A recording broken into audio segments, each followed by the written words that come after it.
Next line, number 8. Go ahead, please state your station subject and name. My name is Mike from New London, Connecticut, 980 WPRO. Right on. What's on your mind? I kind of want to come to the defense of Jesse Ventura a little bit. From what I understand, he didn't really do anything wrong. All he did is he had to stay in court, and it turns out he was right. He defended himself. They were trying to assassinate his character. I think the whole Bo Bergdahl, this whole, even the movie, this is all made to discredit Jesse Ventura because he made that show about the FEMA camps and the FEMA trains. He got a big target. So wait. So you're saying that the entire movie American Sniper was made only to embarrass the bouncer Jesse Ventura? Yeah, pretty much, yeah. But because this... well, you know what the SEALs are saying? The SEALs are saying Jesse Ventura is a coward who is simply picking on the widow of someone when the man himself is dead. No, that's not what happened. He sued the guy, and then he got shot.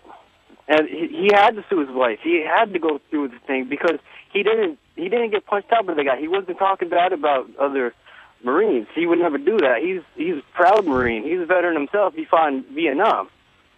I'm a big Jesse. No, I didn't say he's not a proud veteran. No one ever said that about Jesse Ventura. But to call American Sniper a faker and saying that it's as real as Dirty Harry and calling Chris Kyle a dishonorable liar when the man is dead shows you that he lacks character and belongs where he's hiding, which is Mexico. I was a pawn in this whole thing. No. Jesse Ventura belongs in Mexico. That's where he belongs with that kind of personality. Well, what was he attacking a guy after he's dead? What does that say about Jesse Ventura's character? Well, actually, why don't you talk to Alex Jones about it? You've been on his show. He's friends with... Who? Why don't you have Jesse Ventura on your show, and then you could talk about this and have him defend himself? I wouldn't waste my time with a man who attacks a dead SEAL as a dishonorable liar. I would never let him on the airwaves. He should go on Mexican radio and do it in Mexico. That's where he belongs. Michael Savage, can I ask you one more quick question? I'm sure it's going to be an embarrassment for me, but go ahead. I'll take it. Have you ever heard of Craft International? Who?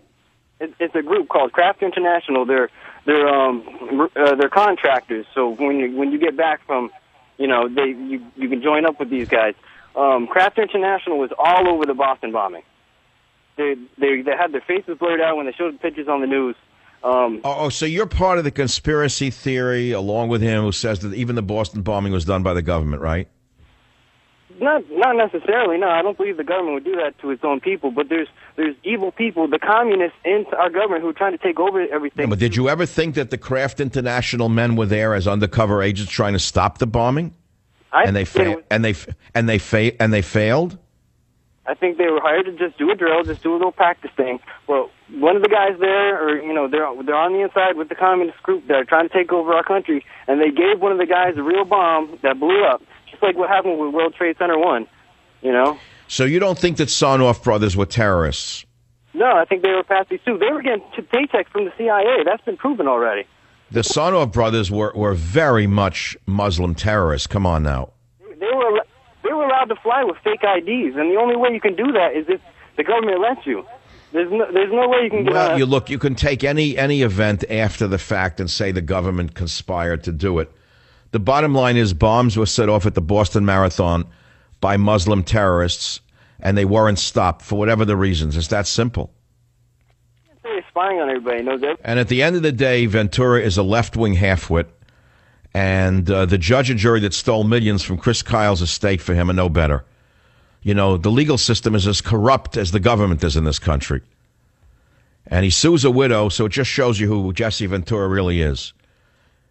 He's a fake, lying wrestler who should stay in Mexico, a lying, dishonorable man, a fake wrestling figure, a public joke, a genuine kook. It's that simple. It's that simple. That's how I feel. Was he attacking? He's jealous, that's all. Jesse Ventura attacked American Sniper and Chris Kyle because he's jealous, because he never made it in America. He's a flop, in other words. He had to hide in the third world, so he's hiding down there, so he's attacking a guy who's dead, and he won a lot of money, by the way. He sued the widow. He won him how much did he win? $1.4 million? The sniper said he punched him, blah, blah, blah, or something like that. Anyway, here at $1.8 million.